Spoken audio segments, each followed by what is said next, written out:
Well, John, just start from the beginning, man. I mean, can you describe the chaos of how this fight came together to begin with? Because it seems like, you know, you were matched up with Davison, then you were a backup, then you got this. I mean, can you just walk us through how that all happened? Oh yeah, I'm glad you asked, because I think a lot of people just thought I was an alternate, then fighting Ortiz and wondering what happened with Figueiredo and all this. But so it is nice to explain, because it was really like a chaotic, like, roller coaster. I can get into detail with you guys, but yeah, 2 days after my fight with Perez, literally 2 days after, they called me and asked me if I want to fight Figueiredo in Anaheim, slash kind of be a backup, you know, in case something happens, but if not, have a great fight with the up-and-comer, you know, hopefully like the next title shot.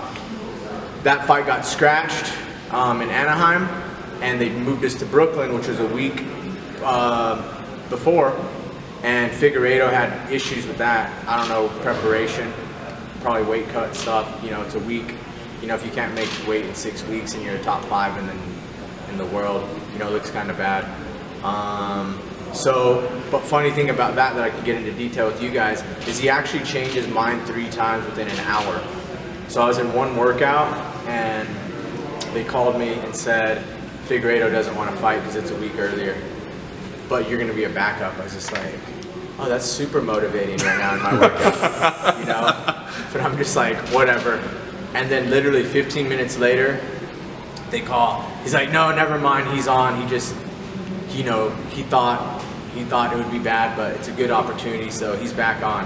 I'm like, that's amazing. I was like, great, motivated again. And then literally by the end of my workout, I got another call that he was out. I was like, you can't make this stuff up. So I'm talking to people about my fight, but like, it's changing the story every time. I'm just like, they're like, oh, so Figueiredo? I'd be like, what did I tell you last? Because like people walking in and out of the gym, it was crazy. Literally 3 times in one workout. So people coming like from lunch and back, I had to like tell them, oh, it's off now. And they're like, what? But then they walk back to like get a medicine ball. I'm like, it's on. So it was crazy. And that took the fight to me just being an alternate. They're like, listen, we still want you to be an alternate. And I don't know if you guys know how that works, but you know, you make weight, you train for a title fight, which is the hard part, you know, against 2 freaks like TJ or Cejudo. And it's kind of just like, all right, me and my coaches go through all this, but we don't necessarily, you know, get what happens like if our opponent doesn't show up, we're just kind of there. But at the same time, you know, I think they know, you know, like a fighter's mindset at that point. It's like, you know what, we're not going to miss out on an opportunity. Like these are offered in really big occasions, so it's like I'm not gonna be sitting on the couch and be like, oh, damn it, that fight fell through, I could have been there. So I'm like, I don't care, I'll just eat shit for this one, I'll get better for 5 weeks or whatever it may be, and you know, if the fight happens, it doesn't. If not, I got better, I was ready for the opportunity. And then through that, I was just always pushing. I was like, I would still love a fight, obviously, like that would be ideal, so I still pushed for it. And I was like, look, Wilson Hayes and Pantoja both called me out. There's fights there. Let's like keep this thing going. And they're like, you know what? We'll see what we can do. And then I don't know if they went through those guys. I didn't really get word on them. I mean, I assumed them because they called me out, but I got all the way to Dustin Ortiz, who I already fought, and I love the fight. Fought him 4 years ago. It was one of those fights where I was done. I was like, you know, I could have, you know, improved on some little things there. And now I get the chance to. So it's a good fight. He's improved as well. So that's always fun. I want to ask you about that backup situation, because that's kind of a newer thing. I mean, and it seems like kind of a good thing for fighters, but kind of, I mean, it's a great thing for the UFC, right? Yeah. I mean, it's a great thing for business, but can you talk about, I guess, you kind of mentioned the difficulty of putting yourself in that position, why that's such a hard position for fighters to be in? Because on some hand, I could see fans saying, bro, you get paid to train, like how easy is that? Yeah. You don't even have to fight. So help explain why maybe people aren't looking at it the right way. Yeah, like I said, it's a really good opportunity. The preparation is the hardest part, no matter what. Like, I would fight every day if I could, because I'm doing it anyway. You know, I'm not like waking up early, dieting, and like fighting guys for fun. I'm fighting guys to be ready to fight. You know, that's why I like, you know, take the fight back to back if you're healthy, because you're fighting dudes anyway. You're training anyway. So that's the hard part, you know, but it's a lot of like time, coaches' time, you know, just sacrificing every like part of life, you know, especially like the time span. So, and then as far as What was the other question? Like just why it's a difficult spot for you to be in, you know, because I guess financially it's tough and yeah, it's different. I mean, you know, and most of the guys getting offered this, you know, have pretty high show money, and it's not a fight. And I understand, like, they're not going to pay someone like their show money to do nothing or not fight and everything. So it's kind of hard, you know. I'd like it to be looked at as like, hey, what would happen if, you know, you were preparing for a title fight and you got there and it fell off? You probably get your show money, you know, at least. But being an alternate, you know, you don't really get that option, you know. But at the same time, like you said, you're getting paid to train. You're getting better anyway. At the end of the day, you have an opportunity and you didn't really train for nothing, where maybe you would have been. But training, you know, every day for fun and, you know, just open-minded, getting better, and training for a title fight's a little different. There's a lot of people involved, you know, coaches, family, everything. So a lot more goes into it, but like I said, I think the opportunity is the biggest part, and they know that and that they're offering, and it's really hard to turn down either way. How much have you thought about Cejudo and Dillashaw during this camp? I mean, have you been considering, because I got to assume you're still the backup, right? And I mean, both those guys have had, well, one guy's never made the weight, the other guy has missed, so I mean, are you still feeling in your mind like there is a chance I'm fighting for a title in Brooklyn? Yeah. You know what, I always think that on the back of my mind, but at the end of the day, it's kind of just be ready for any situation. So, like, even in sparring, I'll just spar with everybody, and just because it's like, you know what, I could be fighting anybody, and kind of like thrive there and like chaos anyway. The good thing about these three guys that I have options of is I fought Ortiz before, I fought Cejudo before, and I've trained with TJ maybe more rounds than I have with anyone like in my lifetime. So it's one of those things where I can actually concentrate on myself. And the actual, like, the sessions when I didn't have an opponent were actually really cool, because you probably hear guys all the time, well, I'm not worried about what they're doing, I'm just worried about like me getting better.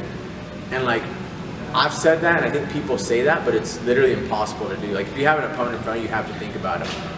But it feels so good. Like, you always spar and compete better when you're not worried about something.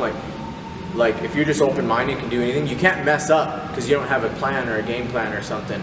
So like the first few sessions I had without an opponent, they were so fun because there was no like, hey, you have to do this, well, he does this, do that. It was just like so good. And I was like, oh, this is what people actually talk about they want to feel, is like just concentrating on themselves and their skill, like becoming the best them. But then, you know, you get a fight and you always have to alter stuff no matter what. I mean, you can think about yourself a little more, but your coaches and everyone is always going to have your opponent in mind. So going through camp, I try not to think too hard about it all. I mean, I think the highest percentage of things happening are going as planned, right? So I look at that. Most of my thoughts go into you know, Cejudo and TJ fighting and me and Ortiz fighting, because I think that's probably the highest percentage.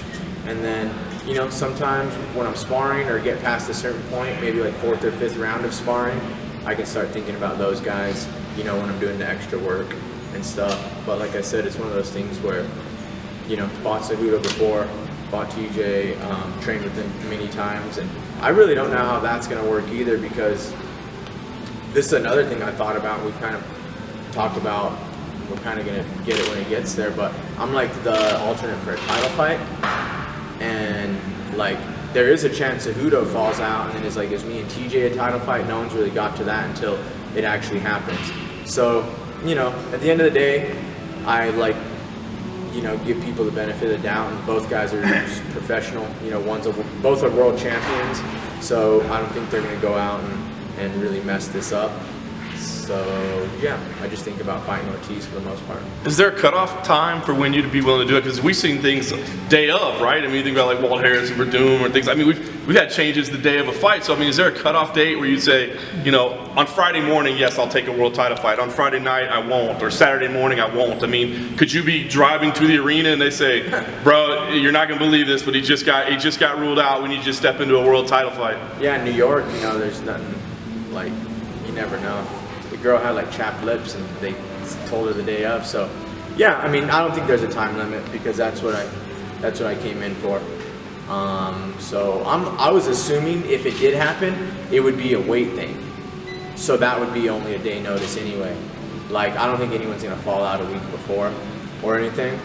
So I was assuming if it was gonna be something, I would know on Friday anyway. So I think that's just a different thing is, you know, obviously people think TJ's never made it, so it'd obviously be him and me and Cejudo going for the flyweight title. But, you know, say Cejudo, for some reason, something weird happens and like, is that an interim title fight or a main event, like something like that? That's some stuff I don't know yet, so we'd have to see kind of where that goes, and maybe it becomes a whole nother deal, you know, with the fight with the bantamweight champion for this or that. So, do you know that if does one of them have to get pulled from the fight for you to be an alternate, or do they just have to miss weight? Because if they miss weight by a pound, they might still just have the fight where only one could be the champion. I think I don't really know. I honestly think, I don't know. I haven't heard. I know some guys said, like, hey, like I think Cejudo's manager was saying if TJ misses by 0.1, then it's not a title fight, so we're not going to fight him, basically. So I don't know how that would go. I mean, at that point, I mean, we'll see. Maybe they'll talk him into something and keep it in that main event, because I don't really know. Because then at that point, he can't lose his belt, I guess, and he could fight. But then he might as well defend it, which he could lose it there. I think he said specifically that he'd fight you, is what they said, right? Yeah, they said TJ misses by 0.1, Cejudo wants you. Because then it's not a title fight, right? Right. It would just be a 5-round main event, maybe. Yeah, so I haven't really, you know, I like heard that, see I was even wrong on it. I saw just something that said, you know, oh, you know, if he misses, we're fighting him. So, yeah, I'll be ready for whatever. That's kind of just what I'm taking into this. Have you seen the TJ social media and that he's looking a little gaunt already and looking a little rough? And oh, I saw him looking super vascular and skinny, like he's like on 35 weight already, basically.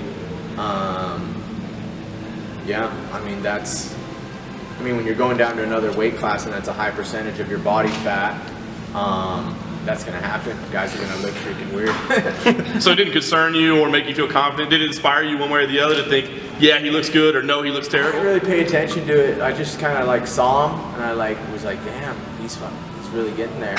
And you know, the thing with TJ is he's super like, weight cutting is like, performance in fighting, everything is one thing, because you never know how you're gonna feel at a weight or whatever. But weight cutting, you can make the weight. Anyone can make a weight. Like, that's all about just like discipline and hard work. You're gonna sacrifice some stuff along the way, whether it be strength, actual training, actual this, whatever. But like, I think guys can make weights. It's just what are they sacrificing to get there? Like, you know, if you were a diet professional or a freaking actor or something, like Christian Bell weighed like 119 pounds or something for a roll, but he's also not fighting another guy, you know. So making weight is kind of just one thing. So I don't really look at it too much. I'm just like, oh, like he's definitely gonna make it because TJ's a psycho and he's one of the hardest workers I know, and it's like that's what it kind of comes down to when you're cutting weight. So he'll make it. It's just going to be interesting to see kind of, you know, what did he sacrifice getting there? Because Cejudo is going to feel like he always does, probably better. There was a lot of passion speeches that you had in your last fight about keeping the flyweight division around. Now that you have the new platform with the ESPN Plus card and there's a couple flyweight bouts on it, do you feel a lot of pressure to try to really perform and make people realize that this division is important and to keep it around? Not pressure, just excitement, because I mean, this is something I've done like my whole career. I was the first ever, you know, flyweight title fight. You know, I'm the longest now like fighter in the division. You know, I started the whole thing, so I always felt that in a way, because it was never, I'd say, like welcomed as much as big guys, period. Like there was never like we're on the chopping block and this and that. But there was always something, you know, because we were the new division and everything. So, yeah, I mean, I think I've always fought with that in mind, just, you know, but also, I mean, it's individual, but I would look at other guys' fights and, you know, I would root for flyweights getting bonuses of the night and looking good and, you know, looking scary and putting on good fights all the time. So, it's really nothing new. I mean, it has elevated with like a little bit more talk, but that's something that I fight my balls off either way, so no matter what it is, so that's that's just how it is. But it's always been kind of like since the start, I've always thought like, hey, we need to prove we're the best skilled division there is. Has there been any talk about keeping that division around or not keeping more. it I feel around? like it really stopped. Yeah. Because there is a title fight, and they are making other fights. I don't know if they're signing guys. I haven't heard, but I know some fights are being made, like new fights. I think there's even some after the title fight that are scheduled. So I don't think they're looking at as the last thing. So, you never know when what happens in the fight, what they're gonna do. But right now it's business as usual. I got a fight on the same card as a title fight, and that's really all there is. I haven't really heard any talk other than that. Just can you talk about Dustin? I mean, you guys fought, like you said, 4 years ago, but I know you're a student of the game, you watch everything. So is there value to that fight that you guys had, or have you seen his game progress in such a way that you feel like you're fighting a new opponent? I mean, how much does that help going in? Yeah, I watched that back. I watched myself a lot in it because he's going to watch that. So we have to watch, like, what is he going to think that I'm going to do? Where is he going to try to improve from last time? But the good thing is, like, I'm a different fighter, and so is he. And I've seen some of his last fights. He's gone through some changes. Technically, like, I think people go through changes professionally, but they really just kind of like elevate their game. Like, you wouldn't know I was training really anywhere else. My fight style stays pretty similar, But I feel he actually like switched up a lot of his game. Period. Like, you used to look at Ortiz and think of just like, dude, bulls forward, really awkward, clinches you, and you're in danger. And now he really fights, really different, training mainly at like a kickboxing camp. So he's improved there, but does that mean, by improving there, like we were talking about earlier, did some of his other game get sacrificed? So, you gotta look at that, gotta think about how, he lost the last fight, what he's gonna try to do this time, and then just be a step ahead. Again, of him with experience. Joe, I would think one way to kind of gauge the status of the division. Did it say something? It says look here It says look on your here. phone. Oh, that's for you. I put that there right before this started. That's for yourself. I would think It's a password and everything. Yeah, Okay. I should cover that up. I got it. I would think a good way to gauge the status of the division is just what they're doing with contracts, and so they've let some guys go. What about your contract? Like, is there any talk of? I just signed a new 4-fight deal. Oh, you did? Yeah. So I think that's another good sign. I didn't even know guys were getting cut until I saw them fighting in Risen or whatever, and I was like, how'd those guys get cut? Because I feel those things are always announced, so I heard it kind of stop. But the way that I just gauge it is like, look, there's a flyweight title fight. Like, one of the best pound for pound guys is coming down to our weight to fight. We have a new champion. It's, headlining the first card ever with ESPN. So, that's how I gauge it right now. I'm fighting on it. There's other fights being signed.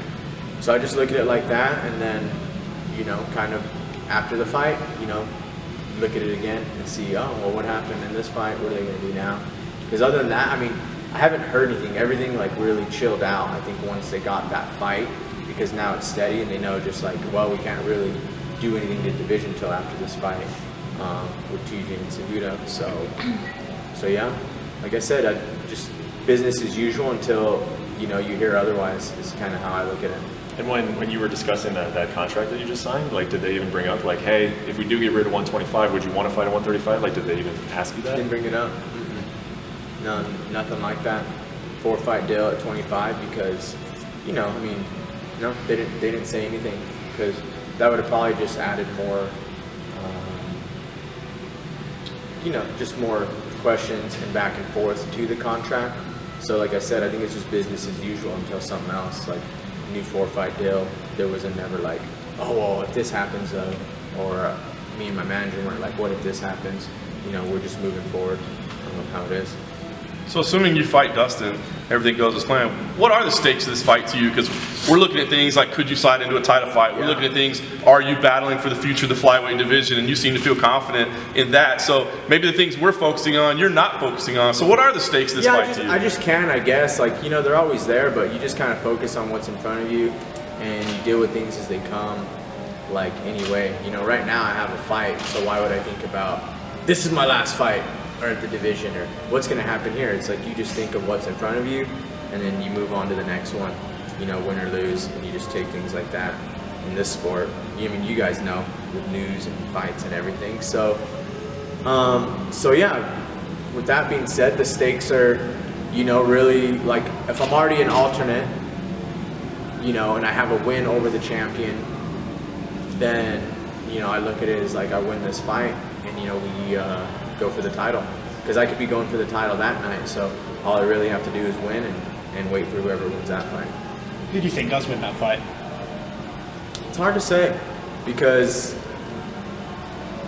I think the chances go to Cejudo, it being his weight class. Like, if it was going up to 35, I think, you know, it would definitely be TJ. That's his weight class. You know, they're going, someone's going up, but like, it's a normal thing for Cejudo. This is what he does. He's the champion at 125. TJ's making his first ever like cut. There's things go into that. Like, you lose strength. You know, you lose speed just going down a weight class. TJ's technical abilities are incredible, but I don't know. I mean, you can obviously win. I don't think there's an advantage. I just think it kind of slides towards the guy whose weight class it's at, especially when another guy's coming down. If the weight class was out of it and it's just skill versus skill, who would win? Well, I think TJ's like one of the most impressive fighters that we have, period. You know, some of the best stand-up that there is, wrestling ground. So, you know, I think he has one of the most rounded skill sets, period. So skill-wise, yeah, I definitely think TJ. Having fought Henry and then being obviously familiar with TJ, is TJ that much bigger than him? Cejudo's pretty big. Cejudo's thick and strong. He's a freaking brick. Giant back, you know, big head. Like, he's just, where like TJ's lean, but he's obviously bigger. Like, he's a little taller, and he has mass to him. Like, TJ's not a skinny guy. You know what I mean? Like, he has big legs, everything. So it's hard to say. TJ's definitely the bigger guy. You know, I think that's why he's fought the majority of his career at a weight class above. But Cejudo's big when you get in there. For a 25er, he's big. And TJ, at the end of the day, like, even if you look at the two side by side on an off day, and one looks bigger than the other, like, TJ's losing 10 pounds of that to get there. You know what I mean? Like, he might put it back on, but it's not going to be the same as you know, like, him just weighing in at that. Like, he's still losing something to get there. And putting it back on. So it'll be interesting to see like what they are the night of the fight and stuff like that. But at the end of the day, TJ is gonna become a 10, you know, pound smaller version of himself, and they're already, you know, pretty similar in size. You know, the politics are big in this sport. I mean, you just went over so many things, and you're really flexible in your thoughts. You kind of roll with the way things are. Do you think you've gotten more mellow? You've matured more? Would you have been like this when you first started looking at it?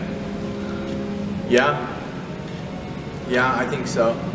I just feel, yeah, being here is kind of, I don't know. I think as you get older and experience, like, and you deal with more things, you realize just not to really, you know, take everything so serious, I guess. So it just comes with life and experience. Anyone that gets older, you know, like, when you're freaking 20, like, this something might be the most like important thing in your life, and then you get older and you're like, that didn't even like matter. Like, it just, you know, nothing matters. Like, bigger things start to matter. So I think that's where I've gotten really in my life. And like, fighting still, you know, like my whole life and everything, but it's just easy to roll with the punches, you know, when you have like an actual another life. So I think that's it. Yeah. What did you make of Chad Mendez's retirement, being that he's a former teammate? Is he retired? I heard that he did after his last fight, that he did the day He has after. yet to confirm it. I thought he and his just said management he's team like- not answering. I thought he just said he had some things to work on and he's Alright. going to be back to it. And then I saw that too, but Yeah. you never really know. That would be really weird. He's good. So, that was a good fight. It was fun.